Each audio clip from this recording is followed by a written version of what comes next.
দর্শক, এই মুহূর্তে আমরা প্রেস ক্লাবের সামনে সরাসরি লাইভে যুক্ত হয়েছি।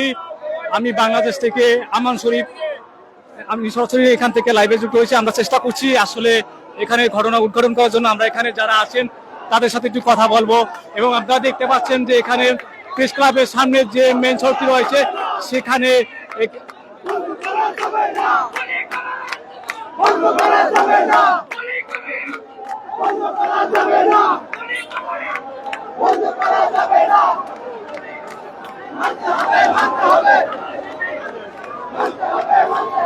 দর্শক, আমরা এখানে যারা আছেন তাদের সাথে একটু কথা বলার চেষ্টা করছি। যারা রয়েছেন তারা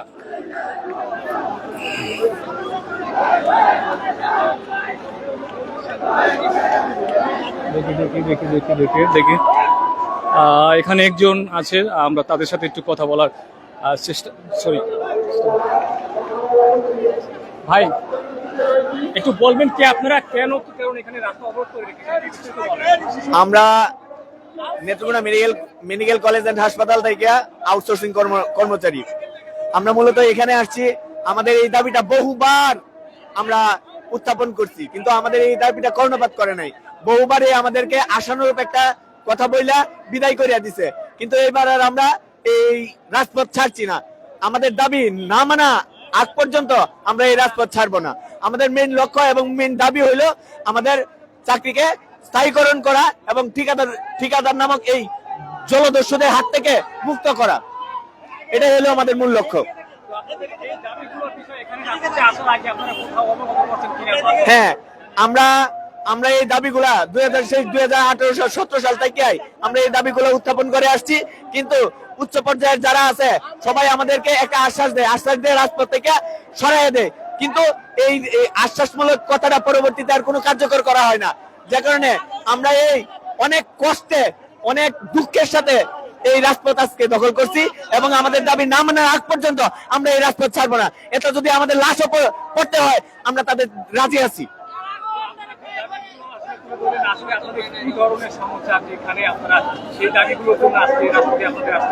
আমি কথাটা আপনার সঠিকভাবে বুঝি নাই।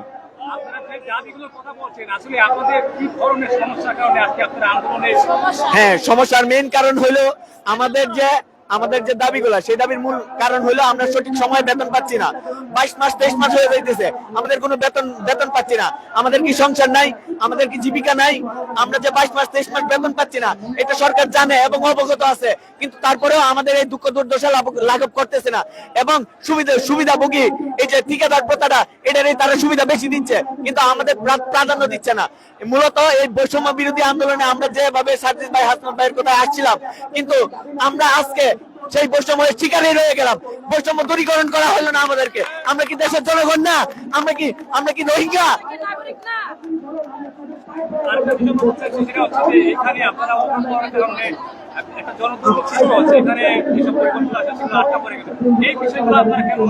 এই বিষয়গুলা আসলে এই দিক থেকে আমরা খুবই দুঃখিত, কারণ এটা আমরা ইচ্ছাকৃত ভাবে করি নাই। ঠিক আছে, আজকে আমাদের রুটি রুজির বিষয়টা এখানে উঠে আসছে, যে কারণে দুই দিন পরে আপনার ঠিকাদার আইসা বলে, এই আমরা যে অফিসের চাকরি করি ওই অফিসে বলে যে আপনাদের এই চাকরি নাই, এই ঠিকাদার চেঞ্জ হয়ে গেছে, বেতন পাই না, অনেকের বেতন পাইতেও আছে না। ঠিক আছে, তাহলে কি আমাদের কি সেই দুঃখ দুর্দশাটা দেখবে না? অবশ্যই দেখার দরকার। সরকার কি করে? সরকার তো এই বিষয়ে অনেক অবগত আছে, আমাদেরকে বহুবার আশ্বাস দেওয়া হয়েছে, কিন্তু ওইটা আর ইয়া করা হয় নাই। আমাদের চাকরিটা স্থায়ীকরণ করা হোক আর ঠিকাদার প্রথাটা দূরীকরণ করা হোক। আপনারা দেখলেন যে আমরা আসলে প্রেস ক্লাবের যে মেইন যে সড়কটি রয়েছে সেখানে হঠাৎ করে এখানে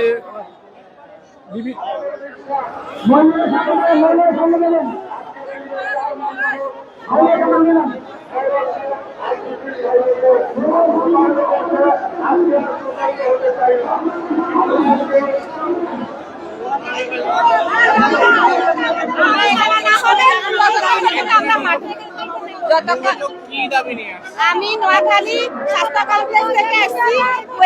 আমাদের দাবি হলো ঠিকাদার বাতিল করে আমাদেরকে চাকরিটা স্থায়ীকরণ করা হোক, এই মর্মে আমরা এই আন্দোলন আসছি।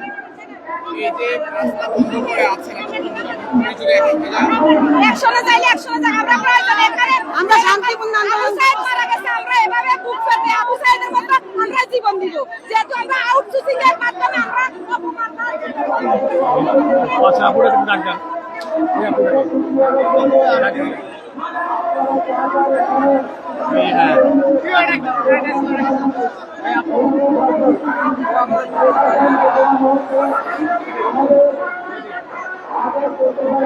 আর দর্শক, এখানে আমরা একজন নারী আছে, তার সাথে একটু কথা বলার চেষ্টা করছি।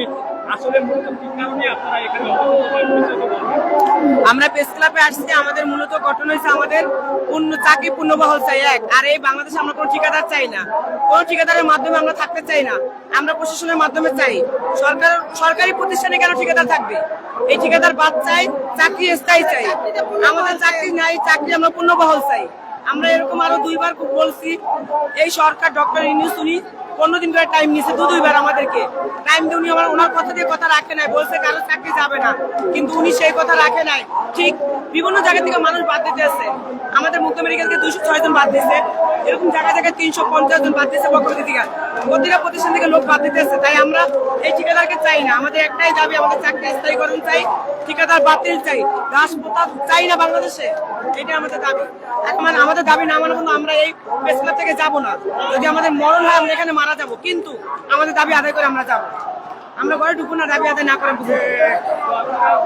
এই সুস্থভাবে এক প্রেস ক্লাবের ভিতরে আপনারা মানববন্ধন করতে পারতেন বা সংবাদ সম্মেলন করতে পারতেন, জি জি, সেটা না করে আপনারা আমরা অনেকবার আমরা আন্দোলন করছি শান্তিপূর্ণভাবে, আমরা রাস্তা গাড়ি করেছি, আমরা আমাদের মতো আন্দোলন করতে থাকি, ওনারা তো আমাদের কথা আমাদের আশ্বাস দেয়, বাড়ি পাঠায় দেয়, আমরা চলে যাই, কিন্তু তাহলে কেন আমাদের চাকরি চলে গেল? উনি বলছে আপনাদের কারো চাকরি যাবে না। আজকে আমার চাকরি চলে যাওয়াতে আমার বাবা 1 তারিখ চাকরি চলে গেছে, আমার বোনকে জিজ্ঞেস করছে আমার বাবা, কিরে পাঁচবার কি চাকরি চলে গেছে? আমার বোন না বলছে, কারণ আমার বাবা 2বার স্ট্রোকের রোগী ছিলেন, আমার বাবাকে ল্যাবের হসপিটাল ট্রিটমেন্ট করছি, আমার বাবা 5 তারিখে বুকে প্রচন্ড ব্যথা, টেনশনে বুকে ব্যথা, যে আমার উপরে চাকরি, আমার উপরে আমার সংসার ছিল, আজকে আমার চাকরি চলে গেছে, আমার বাবা ব্যথা অনুভব করতে 5 তারিখে আমার বাবা এখানে ভিডিও আছে, আমার বাবা বারবার বলছে আমাকে ল্যাবের হসপিটালে নিয়ে যা, আমাকে বাঁচাতে চাইলে ল্যাবের হসপিটালে নিয়ে ভর্তি কর, আমি পারি নাই, কারণ আমার হাতে 10,000 টাকা ছিল না, ল্যাবের হসপিটালে নিয়ে গেলে 10,000 টাকা লাগবে। আমার বাবা সারাদিন ব্যথায় বুকে রাত্রি 9:30 বাজে আমার বাবা বাসায় ইন্তেকাল মৃত্যুবরণ করে, তারপরে ল্যাবের হসপিটালে নিয়ে গেছি, ওইখানে ডাক্তার মৃত্যু ঘোষণা করছে, আমার বাবার পাস পায় নাই। তাহলে এই যে আজকে আমার বাবা চলে গেলেন, আমার চাকরি চলে যাওয়াতে তাকে রিস্কে পারবে আমার বাবাকে ফেরত দিতে? উনি কি পারবে? আজকে আমার মায়েরও বুকে ব্যথা, আমার মাকে মুখে হাসপাতাল ডাক্তার দেখায় ইসিজি করাইছি এবং এক্সআই করাইছি, করাই দিয়ে আমি এই আন্দোলনে আসছি। আমার মার কি অবস্থা আমি জানি না, আজকে যদি আমি আবারও ফিরে যাই, আমার মার বুকে ব্যথা, আমি কি নিয়ে দেখবো? আমার মাও যদি মারা যায়, উনি যদি আমাদের চাকরি ফেরত দিতে পারবেন, ওনার হাতে এটা আছে, ওনার হাতে আমার বাবাকে ফেরত দেওয়া নাই, আমি জানি উনি আমার বাবাকে ফেরত দিতে পারবেন, উনি চাকরিটি ফেরত দিতে পারবেন, উনি কেন আমাদের চাকরিটা ফেরত দিচ্ছে না? আমাদের বলছে এই দাসপ্রথা থাকবে না, আপনাদের চাকরি চলে যাবে না, আজকে কেন আমার চাকরি চলে গেল? আজকে কেন আমার বাবা মারা গেল? জবাব চাই ডাক্তার ইউনূসের কাছে, আর কিচ্ছু বলার নাই। আজকে আমার বাবা চলে গেছে, আমি এতিম হয়ে গেছি, আমার সব গেছে, ডাক্তার ইউনূস তো কিছু দেয় নাই, ডাক্তার ইউনূস তো পারে আমাদের চাকরিটা ফেরত দিতে। আমার ডাক্তার ইউনূসের কাছে আকুল আবেদন যে আপনি আমাদের চাকরি ফেরত দেন।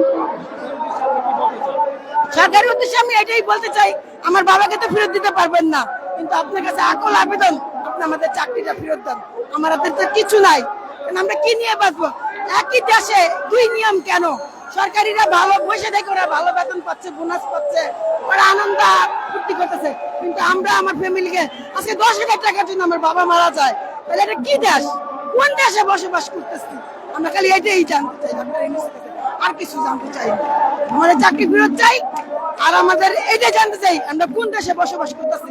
সরকারিরা ওরা বসে এসি রুমে ওরা বেতন পাচ্ছে, ওরা সুখ শান্তি বিলাস করতেছে, আর আমরা 10,000 টাকার জন্য আমার বাবা মারা যায় কেন? এটাই সরকারের কাছে আমার আকুল আবেদন, আমার চাকরি সকালে আপনার শহীদ মিনার অবস্থান করছেন, এখন প্রেস ক্লাবের সামনে সড়ক অবরোধ করে রেখেছেন, সরকারের পক্ষ থেকে এখন পর্যন্ত কোনোভাবে আপনাদেরকে আশ্বস্ত করা হয়েছে না? এই জন্যই তো আমরা এখানে আসছি, কারণ আমাদের কোনো আশ্বস্ত করা হয়নি। আমাদের আশ্বস্ত করে আরে বহুবার আমাদের বাড়ি পাঠাইছে, কিন্তু তারপর আমাদের চাকরি চলে গেছে। আমি জানতে চাই আমাদের চাকরি কেন চলে গেল। আরেকটু জানতে চাই যে রাজধানীর গুরুত্বপূর্ণ সড়কে প্রেস ক্লাবের সামনে যে সড়কটি সেটি অবরোধ করে রেখেছেন, সেই বিষয়টিকে কিভাবে দেখছেন? আমরা অবরোধ করতে রাখছি, আমরা তো আজকে 10,000 টাকার জন্য আমার বাবা মারা গেছে, এটা কোন দেশ? আমি জানতে চাই সরকারের কাছে, আজকে 10,000 টাকার জন্য আমার বাবাকে ল্যাবরেটরি হসপিটালে ভর্তি করতে পারি নাই, তাহলে রাস্তা অবরোধের থেকে কি এখন বাবার থেকে রাস্তা অবরোধ হয়ে গেল? আপনার বাবার কাছে কি আপনি বাবা যদি চলে যায় আপনি বলছেন আমার বাবা চলে গেছে, আমি ডাক্তারের কাছে এটাই জানতে চাই আমার বাবা কেন চলে গেল 10,000 টাকার জন্য? আজকে আমার চাকরি রাখতে আমার বেতন নাই কেন, আমার চাকরি চলে গেল, কোথা কর্মরত ছিলেন এখন কোথা থেকে হাঁটতে হবে এটা?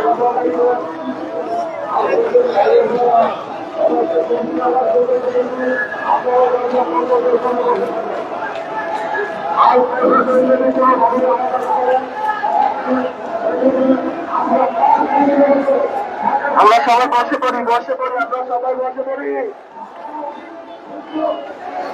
আমার প্রিয় ভাই বোনেরা, আমরা সবাই বসে পড়ি।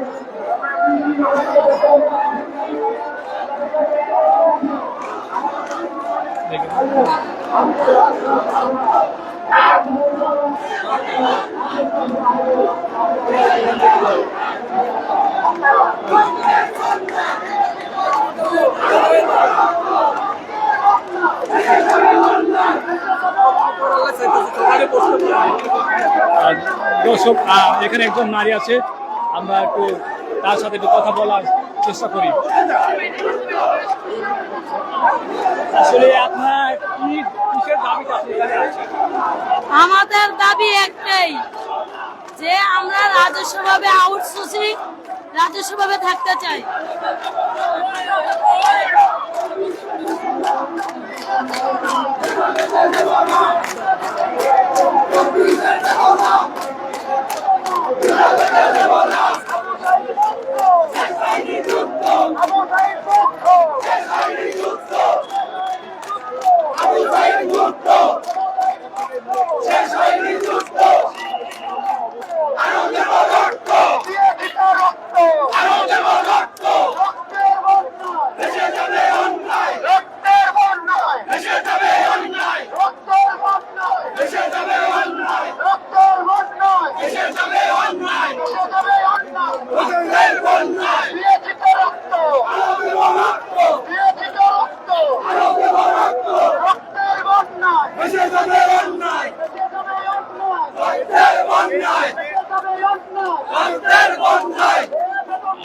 এখানে আমরা একটু কথা বলার চেষ্টা করছি। আসলে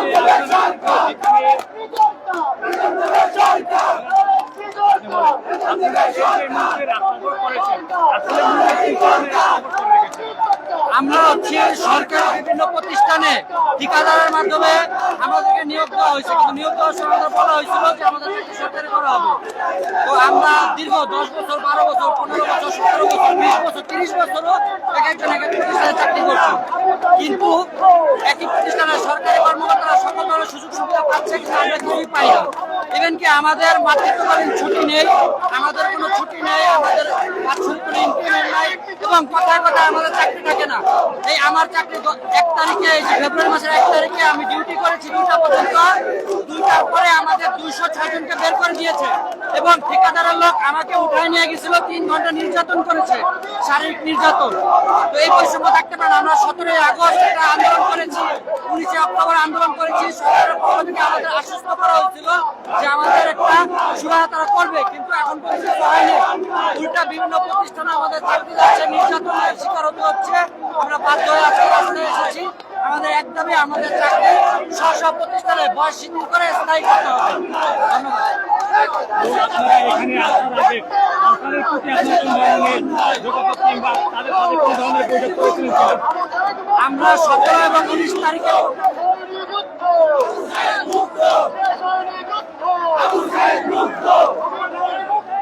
17 এবং 19 তারিখের প্রোগ্রামের পরে আমরা সচিবালয়, উপদেষ্টা, বিভিন্ন মহলে আমরা এটা নিয়ে কথা বলছি। সবাই বলছে আমাদের দাবি যৌক্তিক। যৌক্তিক বলার পরেও কেন আমাদের দাবি তাহলে প্রতিষ্ঠিত হচ্ছে না? সর্বপ্রথম আমরাই দাবি নিয়ে রাস্তায় আসছি, অথচ সবার দাবি মেনে নেওয়া হয়েছে, আমাদের দাবিটা এখন পর্যন্ত মেনে নেওয়া হয় নাই। এটা কি বৈষম্য না? তো আমরা বাধ্য হয়ে আজকে রাস্তায় আসছি, হয় আমাদের লাশ ঘরে যাবে, না আমরা দাবি আদায় করে ঘরে যাবো। ধন্যবাদ। দর্শক,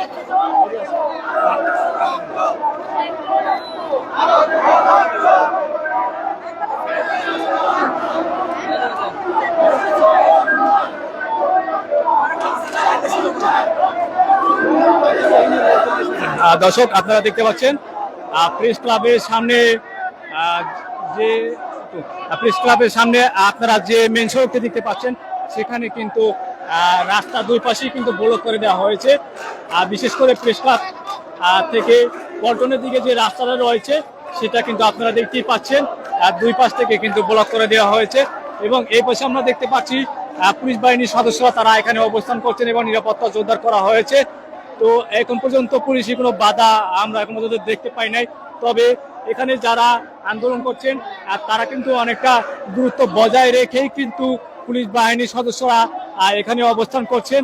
এই মুহূর্তে আমরা দেখতে পাচ্ছি প্রেস ক্লাবের সামনে যে মেইন সড়কটি রয়েছে সেটা কিন্তু আপাতত বন্ধ রয়েছে এবং আমরা দেখতে পাচ্ছি পুলিশ বাহিনীর সদস্যদের পিছনে যে রোডটা দেখতে পাচ্ছেন সেখানে কিন্তু অনেকটা যেসব পরিবহনগুলো আছে সেগুলো কিন্তু আটকা পড়ে গেছে এবং আমরা দেখতে পাচ্ছি যে আসলে তাদের এই দূরত্ব বজায় রেখেই কিন্তু আন্দোলনকারীরা তারা প্রেস ক্লাবের ঠিক বরাবরই সেখানে কিন্তু তারা অবস্থান করছে এবং এখন পর্যন্ত আমরা আসলে পুলিশি বাধা এখন পর্যন্ত দেখতে পাইনি। হয়তোবা দেখা গেছে যে তারা কাছাকাছি আসলে পুলিশি বাধার সম্মুখীন হতে পারেন।